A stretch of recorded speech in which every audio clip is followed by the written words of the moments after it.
विधवा गर्भवती लड़की कुच्ची की हिम्मत और हौसले की कहानी। गांव की औरतों ने दांतों तले उंगली दबाए। अचरज तो इस बात का है कि गांव की उन बूढ़ियों सयानियों को भी कानों कान भनक नहीं लगी जो अपने को 30 मार खा समझती हैं, जो मानती है कि गांव की किसी बहू बेटी की साथ पर्दे में छिपा कर की गई हरकत भी उनकी नजरों से बच नहीं सकती। वे अब भी अंदाजा नहीं लगा पा रही हैं कि इस सोहनी ने किस छेल छबीले को भेंगरा बनाया, और भेंगरा बनाया तो छिपाया कहाँ। झटके में हुई राह चलंतु कमाई तो ये हो नहीं सकती। 4-6 दिन का इत्मीनानी संग साथ चाहिए। सबसे पहले चतुरा अय्या की नजर पड़ी नई पीढ़ी की उन कुछ बहू बेटियों को छोड़कर जिनके घर में पक्के संडास बन गए हैं। गांव की औरतें अब भी दिशा मैदान के लिए सुबह शाम बाबा के पोखरे वाले जंगल में जाती हैं। जिन घरों में संडास बन चुके हैं उन घरों की बूढ़ियां और चिरानी पुरानी हो चुकी बहुएं भी जंगल जाना ज्यादा पसंद करती हैं। उनकी यह आदत मरने के साथ ही जाएगी। पानी बूंदी के मौसम में मजबूरन घर में जाना पड़ा तो नाक मुंह पर कपड़ा लपेटकर अंदर घुसती हैं। जंगल जाना सिर्फ जंगल जाना नहीं होता। जो सुख झुंड में बतकुचन से मिलता है वह घर में कैद रह जाने से कैसे मिलेगा। एक की बात खत्म नहीं होती कि दूसरी की शुरू हो जाती है। घर वापसी हो जाती है और बात खत्म नहीं होती है। तब चलते चलते पूरा झनुड रुक जाता है। उस दिन वापस लौटते लौटते उजास फैल गई थी। पूर्वा के झांके से पल भर के लिए कुच्ची का आंचल उड़ा की चतुरा अय्या की नजर उसके पेट पर पड़ी। इतना चिकनाया पेट, 5 महीने का उभार, उनकी आंखों के कोए फैल गए। अभी तक सबकी आंखों में धूल झोंकती रही ये बछेड़ी, लेकिन एकदम मुमहामुम ही कहे कैसे पद में वे कुच्ची की अजया सास यानी सास की भी सास लगती हैं। लेकिन इतनी बड़ी बात पेट में दबा कर रखे भी तो कब तक अफारा हो जाएगा। वे सारे दिन बेचैन रही। बाई उभर आई, सांस उखड़ने लगी। किसी तरह राम राम करके दिन काटा। शाम को मिलते ही उसे घेरा। बाई गोला का रोग कहाँ से ले आई रे बहुरिया। अंदर तक हिल गई कुच्ची। हाथ पैर के रोए पर परा कर खड़े हो गए। चतुरा अय्या जैसी छछंदी दूसरी कौन है गांव में। बहुत कुछ सुन रखा है उसने। 5-6 बच्चों की महतारी होने तक जिधर से निकलती थी पानी में आग लगाती चलती थी। जिसके मर्द से हंसकर बोल लेती उसकी जनानक को जूड़ी चढ़ जाती थी। कांपती आवाज को काबू में करती हुई वह मिमियाए। बाएं गोला का रोग 7 दुश्मन को लगे अय्या फिर यह कोंच में क्या छिपा रखा है। अय्या ने उसकी नाभि में उंगली धंसाते हुए पूछा मुझे तो 5-6 महीने का लगता है। तुम गजब बाटू अय्या, जब देने वाला ही चला गया तो। बाएं गोला क्या मैं परुअक पा जाऊंगी। बगल चलने वाली पड़ोसन ने टहोका मारा। गुलक देने वालों की कौन कमी है इस गांव में। सरा सी नजर फंसी नहीं कि ले गोला। तब तक कुच्ची संभल चुकी थी। छिपाने से कितने दिन छिपेगा। जवाब तो देना ही पड़ेगा, लेकिन इतनी जल्दी देना पड़ेगा यह नहीं सोचा था। जिसको आना है वह तो अब आकर रहेगा अय्या। छिपाने से लौट थोड़े जाएगा। न आने के भी 1000 रास्ते हैं बहू। तेरे आदमी को मरे 2 साल से ज्यादा हो गए होंगे। आने वाला आ गया तो किसका नाम धरेगी। किसी का नाम धरना जरूरी है क्या अम्मा। अकेले मेरा नाम काफी नहीं है। चतुरा अय्या कुच्ची के आगे आ खड़ी हुई। उसकी दोनों बाहों को पकड़कर झिंझोड़ते हुए फुसफुसाई कैसे बोल रही है रे। किसी ने भूत प्रेत तो नहीं कर दिया तेरे जेठ बनवरिया को। खबर लगी तो पीस कर पी जाएगा जेठ से। क्या मतलब अय्या, मैं उनकी कमाई खाती हूँ क्या। उनका चूल्हा अलग मेरा अलग। ऐसे कर्म और ऐसा जवाब। सब सन रह गईं। ससुर तो पहले ही कम बोलते थे। इकलौते जवान बेटे की मौत ने उन्हें एकदम गूंगा कर दिया। श्राद्ध का सारा कर्मकांड उन्होंने सिर झुकाए झुकाए निपटाया। घुटा सिर, बिना दाढ़ी मूंछ वाला चेहरा, अंदर को धंसी आंखें। उनको लगता रहा होगा कि बेटा कमाने धमाने लगा। अब उन्हें गृहस्थी के झंझटों से मुक्ति मिल जाएगी। हाई स्कूल में 2 बार फेल होने के बाद हनुमान चचेरे भाई बनवारी के साथ बोरिंग के काम में लग गया था। इलाके मने धरती का पानी तेजी से नीचे खिसक रहा था, जिससे पट्टा पुल्ली वाले पुराने ट्यूबवेल पानी छोड़ने लगे थे। हर साल 1-2 ट्यूबवेल पानी छोड़ते थे।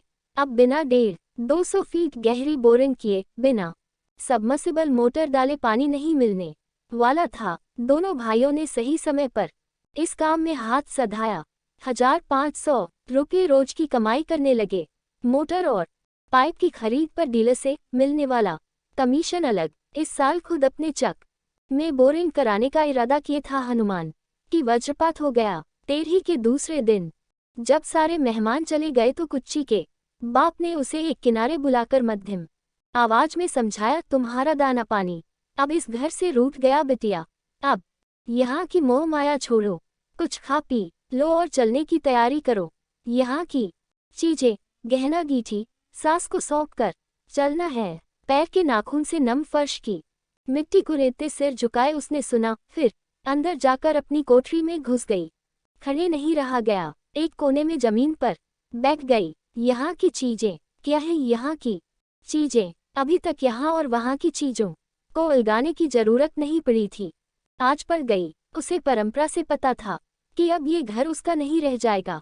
जिस खूंटे से बांधने के लिए उसे लाया गया था, जब वही नहीं रह गया तो उसकी आंखें झरने लगीं। ससुराल से मिले गहने, पायल, बिछुआ, झुमका और अंगूठी तो उसने उतार लिया, लेकिन नाक की कील उतारते हुए उसके हाथ कांपने लगे। कील के अंदर के पेंच ने घूमने से इनकार कर दिया। कल तक ये चीजें उसकी थीं, आज पराये हो गईं। टाप्स और जंजीर भी लौटा दे कि साथ लेती चले। वह कुछ देर तक दुविधा में रही, फिर तय किया क्या फायदा जब देने वाला ही चला गया। वह जब भी इन्हें पहनेगी वे आकर सामने खड़े हो जाएंगे। सास के हाथ में पकड़ाने से पहले उसने थैली का मुंह खोलकर गिना दिया, आपके दिए 5 थान, साथ में एक टाप और जंजीर। इन्हें वे 2 महीना पहले लाए थे, सहेज लीजिए। सास ने बिना देखे थैली का मुंह बंद करके कमर में खांस लिया। कुच्ची ने बक्से का ताला खोलकर लाल रुमाल में लिपटा एक छोटा पैकेट निकाला और सास के हाथों में पकड़ाते हुए बताया, इसमें 7,000 रुपये हैं, उन्होंने हमें रखने के लिए दिया था। पैकेट लेकर सास ने फिर उसी बक्से में डाला और जमीन पर पड़ा ताला बक्से में लगा कर चाबी अपने आंचल की टोंक में बांध लिया। सास बाहर निकली तो वह फिर अपना सामान सहेजने लगी। अपना क्या था, सब तो यही का था। वह खुद भी यही की हो चुकी थी, आज फिर मायके की हो रही थी, बल्कि अब कहीं की नहीं रह गई थी। किनारी वाला एक झोला और प्लास्टिक की डोलची ही उसके मायके की थी।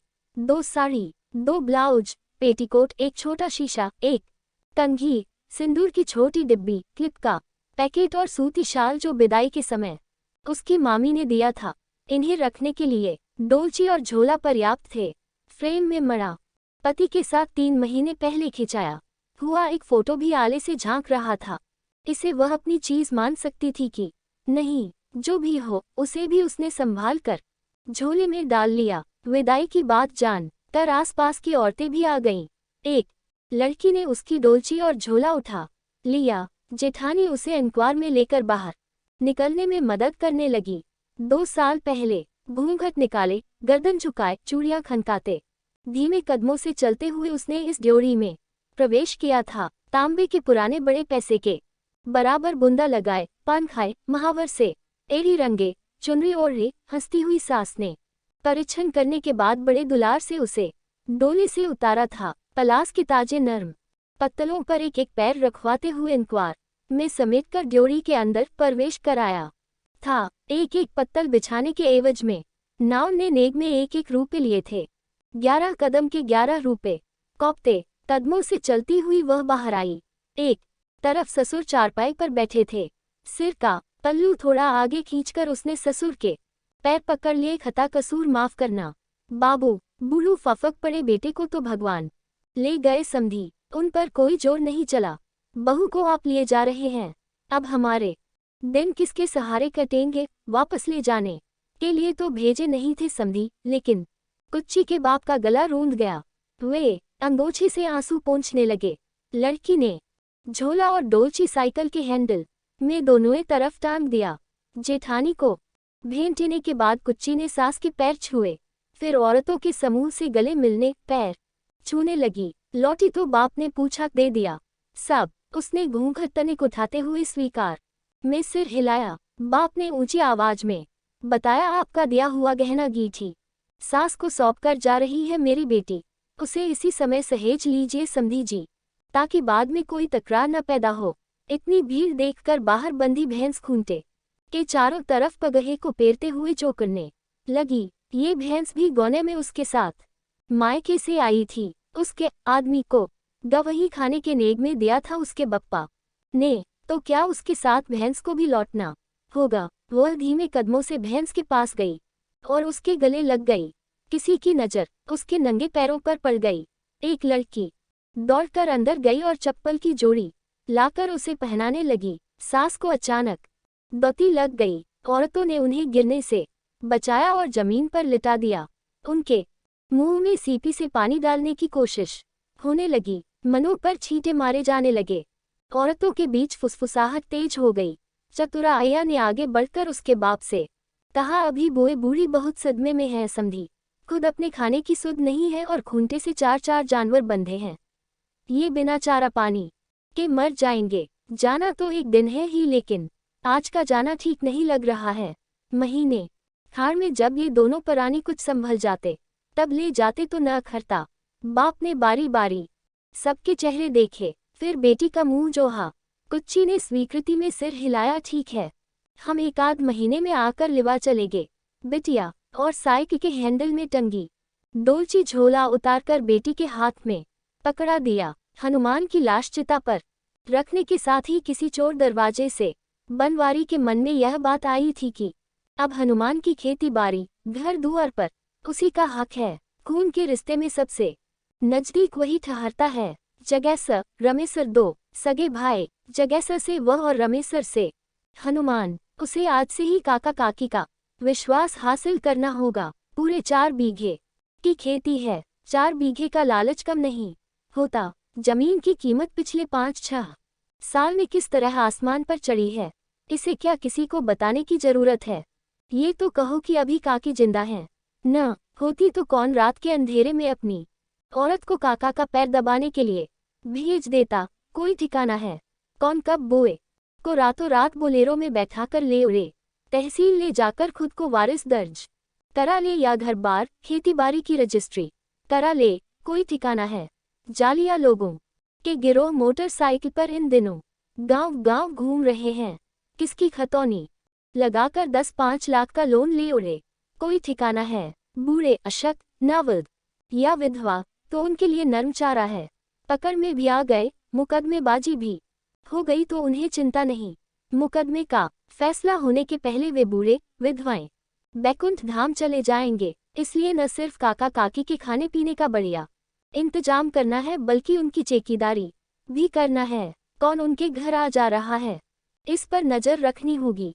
उसने अपनी सुलक्षणी को अच्छी तरह समझा दिया है कि सुबह शाम जाकर हालचाल लेती रहे। क्रियाकर्म का खर्च वर्च भले काका ने किया, लेकिन दौड़ धूप का सारा काम उसी ने संभाला। ये औरत पता नहीं क्यों अब अपना रास्ता नहीं लेती, वरना वह काका काकी को अपने चक्के में ही खिलाने लगता। बाप तो विदा कराने आया ही था। गांव की औरतें राह का रोड़ा बन गईं। काकी को भी उसी समय दांती लगनी थी। बेटा मरा तो नहीं लगी दांती, और पतोह जाने लगी तो दांती लग गई। उसने सुलक्षणी को भी सहेज दिया है कि जितनी जल्दी हो सके इस औरत के लिए दूसरा घर वर खोजने में अपने भाइयों को लगा दे। इस औरत के जाते ही वह सबसे पहले काका को तहसील ले जाकर खतौनी में अपनी विरासत दर्ज कराएगा। फिर दोनों को लेकर उधर से ही चारों धाम की यात्रा पर निकल जाएगा। इस साल हनुमान दोनों लोगों को भेजने ही वाला था। कहूँगा हनुमान नहीं है तो क्या, मैं कोई गैर हूँ, मैं भी तो बेटा ही हूँ।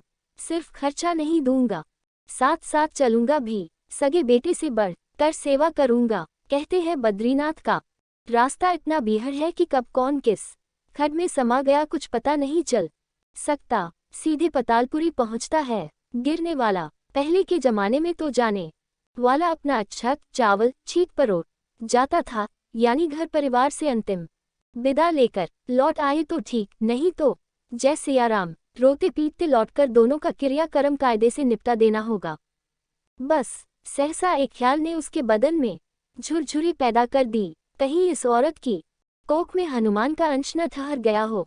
तब आखिर 2 महीने हो गए, ये जाती क्यों नहीं? इसके बाप ने लौटकर खबर नहीं ली। बिना इसके गए तो कोई स्कीम आगे बढ़ नहीं सकती। वो सोचता है कि इतनी गुप्त स्कीम बनाने के पहले गांव के एक आध पिचाली लोगों का मन मुंह भी ले कहीं फंसने फंसाने का खतरा हो तो उसकी कार भी खोज ली जाए। 3-4 दिन पहले बलई बाबा बुलाने आए थे। सुलक्षणी बता रही थी कि उनकी ट्यूबवेल ने पानी पकड़ना बंद कर दिया है। वह टाल गया था, सोच रहा था कि एक आध चक्कर और लगा ले तब जाए। बलई बाबा खा पीकर रात के अंधेरे में द्वार से थोड़ा हटकर पाकड़ के पेड़ के नीचे मूंज की चारपाई पर बिना कुछ बिछाए लेटे हैं। नंगे बदन पसीने से लथपथ, धोती को ऊपर तक खींचकर लंगोट की शक्ल दे दिया है। बात पर पीठ रगड़ रगड़ कर खुजला रहे हैं। हाथ का बना बेना डुलाकर मच्छर भगा रहे हैं। बाबा पाए लागी। बनवारी उनका पैर छूने के साथ साथ पैर दबाने भी लगता है। कौन? बनवारी। खुश रहो बेटवा, इतनी रात में आप गए थे न मुझे खोजते हुए घर तक? हाँ हाँ बेटवा, बोरिंग पानी छोड़ रही है, घंटे भर भी चलना मुश्किल, कल आकर देख लेते हैं। लेकिन छोड़ काहे रही है? पाइप में लीकेज होगा या पानी का लेवल नीचे चला गया होगा। एक लेंथ पाइप लाकर डालना पड़ेगा। कितने की आएगी एक लेंथ? पैसा अभी लेते जाना। पैसा कहीं भागा जा रहा है बाबा, पहले ठीक कर दे फिर ले लेंगे। बहुत अच्छा किया जो तुमने ये काम सीख लिया। घर का आदमी घर का ही होता है, नहीं तो किसके पास दौड़कर जाते। और बताओ, और क्या बताए बाबा? भगवान बड़ी विपत्ति में डाल गए। लक्ष्मण जैसा भाई साथ छोड़कर चला गया। सचमुच हनुमान की तरह आज्ञाकारी था। जहां लगा दो जुट जाता था। उसी के बल पर मैंने बोरिंग का काम इतना फैला लिया था, समझिए दाहिना हाथ टूट गया। अब काका काकी का बोझा भी मेरी खोपड़ी पर आ गया। तुम्हारी खोपड़ी पर क्यों? अभी तो रमेसर दोनों प्राणी खुद टॉट है, रखवाली तो करनी होगी। बाबा पता नहीं कब कौन किधर को भरमाने लगे, बहलाने फुसलाने लगे। प्रॉपर्टी का मामला बहुत खतरनाक होता है। वारिस कमजोर देखा तो जमीन फोड़कर 10 दावेदार पैदा हो जाते हैं। बुढ़ापे में बुद्धि भी बहुत आगे पीछे चलने लगती है। तो साफ साफ क्यों नहीं कहते कि तुम्हारी नज़र अभी से रमेसर की जगह जमीन पर लग गई है? कहने को तो कह दिया, लेकिन उन्हें तुरंत महसूस हुआ कि ज्यादा कड़ी बात कह दी। सवेरे उससे ट्यूबवेल बनवाना है। ऐसे में ऐसी कड़ी बात सर्वथा नीति विरुद्ध है। जगह जमीन का लालच मुझे नहीं है बाबा। काका जब तक जिंदा है जोते बोमिए, लेकिन उसके बाद तो मेरा हक बनता ही है। मैं ये तो न होने दूंगा कि कोई गैर उसके नजदीक फटके। मेरे भी 3 बेटे हैं, तो गैर कहाँ से आ जाएगा? अभी तो हनुमान की बेवा ही मौजूद है, वही तो अब उसका यहाँ क्या काम? 2 महीने से खूंटा गाड़कर बैठी है। जवान जहान बिना बाल बच्चे वाली, उसे तो खुद ही अपना रास्ता पकड़ लेना चाहिए था। अब क्या मारकर निकाला जाए तब जाएगी? अरे भाई मारकर कैसे निकालोगे? ब्याह कर आई है, कहने के साथ बलई बाबा ने अपनी जीभ काटी। यही आदत नहीं गई उनकी, चाहे जितनी कड़वी हो, सही बात मुंह से निकल कर रहती है। जीभ ये भी नहीं सोचती कि किस आदमी से क्या गरज अटकी है। वे बह की बात को संभालने की कोशिश करते हैं। अगर इतनी दूर की सोच रहे हो तो तुम ही क्यों नहीं रख लेते? मैं बनवारी का मुंह आश्चर्य से खुला का खुला रह गया। और क्या, लंबी चैड़ी है, कमासुत है, हंसलोल और जवान है, लेकिन वह तो मेरी भयहू लगेगी बाबा। भयहू को तो छू भी नहीं सकते। हनुमान मुझसे 10 साल छोटा था। गोसाई जी बहुत पहले मना कर गए हैं। अनुज बधू भगिनी सुत नारी। पाप पड़ेगा। पाप तो तब पड़ेगा जब कुदृष्टि से बिलोकोगे। उसे राजी कर लो, उसका मन जीत लो। 100 बात की एक बात पर जाए तो सब जायज है। बनवारी का हाथ बाबा के पैरों पर तेज तेज चलने लगता है। कुछ देर की चुप्पी के बाद फिर कहता है, मजाक तो नहीं कर रहे हैं बाबा? ऐसा हो सकता है, क्यों नहीं? उसे मर्द चाहिए, मर्द मिल जाएगा। तुम्हें परापर्टी चाहिए, परापर्टी मिल जाएगी। रमेसर दोनों परानी को रोटी चाहिए, उनकी रोटी पक्की हो जाएगी। सबका उखड़ा कूल बैठ जाएगा। लेकिन क्या बाबा? कहते हैं 2 औरतों के बीच पड़ा मर्द वैसे ही जलता है जैसे देशी भट्ठी की ईंट। धुआं निकलने का रास्ता भी नहीं मिलता। सुलझनी तुम्हारा जीना हराम कर देगी। बनवारी कहीं खो जाता है, देर तक खोया रहता है, फिर उठते हुए कहता है चलता हूँ बाबा, ट्यूबवेल कल शाम तक पानी देने लगेगी। पर नाम नहीं और मन माफिक राह पाकर बनवारी का दिमाग और तेज चलने लगा है। इस इलाके में जमीन का रेट 5-6 हजार का विस्वा चल रहा है। 4 बीघा माने 5-6 लाख। सुलझनी इतनी बुद्धू तो है नहीं जो हाथ आती प्रॉपर्टी को लात मारे, और मारेगी तो रहेगी कहाँ। अपनी जनाना का मुंह बंद करना कौन मुश्किल काम है। रोज सुबह शाम 4 डंडा पड़ेगा तो 10 दिन में बोलती बंद हो जाएगी। कुच्ची को उसने कभी भर नजर नहीं देखा। ऐसे तो रोज ही काम पर निकलते समय हनुमान को लेने उसके दरवाजे पर जाता था। मोटरसाइकिल की आवाज सुनते ही वह खाने के डिब्बे का झोला हनुमान को पकड़ाने के लिए घूंघट काढ़े निकलती थी। उसकी जवान देह की महक हवा के झोंके के साथ उसकी सांसों में भी समाती थी। हवा के झोंके से कभी घूंघट हिलता तो लाल होठों के बीच ओझली हंसी की झलक भी मिल जाती थी। एक आध बार आंखों की मछलियां घूंघट के पीछे कौंधी भी थीं। और आवाज कितनी मीठी है, बोलती है तो लगता है गा रही है। वह कल्पना की आंखों से देखने लगा कितनी मोटी मोटी जंघाएं उसकी आंखों को सबसे ज्यादा पकड़ती हैं। उसकी भरी भरी छातियां, उनका कदम कदम पर हिलना दलकना बांध कर नहीं रखती। सुलझनी तो एकदम सीख सलाई है। उसका सब कुछ बहुत छोटा छोटा है। उसके दाहिने पंजे में चुनचुनाहट होने लगी। साल भर पहले बाजार में एक गीत बजता था, गोरिया क्या जोबना खजाना, गोरी दिलदार कब होए, कैसे कोई दिलदार बनाता है। आड़े ओटे अंधेरे उजाले में घात लगाकर पटक तो कभी भी सकता है, लेकिन पटाना पटकना जितना आसान, पटाना उतना ही मुश्किल। पटाने की विद्या वह आज तक नहीं सीख पाया, और आज देखो उसी विद्या की जरूरत पड़ गई। उस दिन दोपहर में पता चला कि कोऑपरेटिव के गोदाम पर यूरिया बन रही है। यूरिया की इतनी किल्लत रहती है कि आते ही खरीदारों की लाइन लग जाती है। गोदाम खुलते ही 2.5-3 घंटे में सारा स्टॉक खत्म। पिछड़ गए तो गए।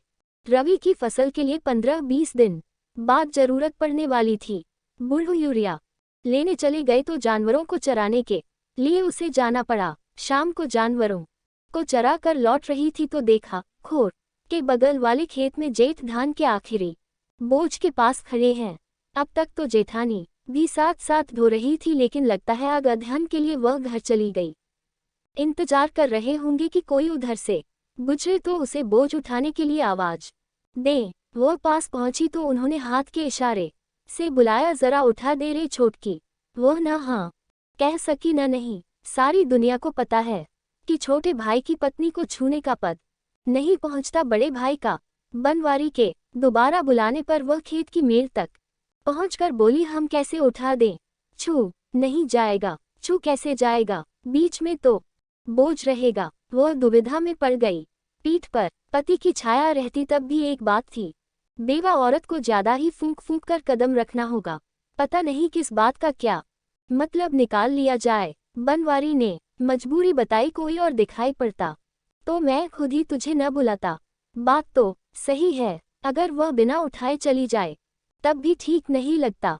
अंधेरा हो रहा है, अब इधर से कौन बुझने वाला है पता नहीं। कब तक किसी के इंतजार में यहीं खड़े रह जाएं। उसके गाय बैल आगे बढ़े जा रहे थे, कहीं किसी की फसल न चैप करने लगे। वह जल्दी जल्दी पास पहुंची, बोझ उठाकर बनवारी के सिर पर रखवाया और जैसे ही मुड़ने को हुई कि बनवारी ने दाहिने पंजे से उसकी बाई छाती दबोच ली।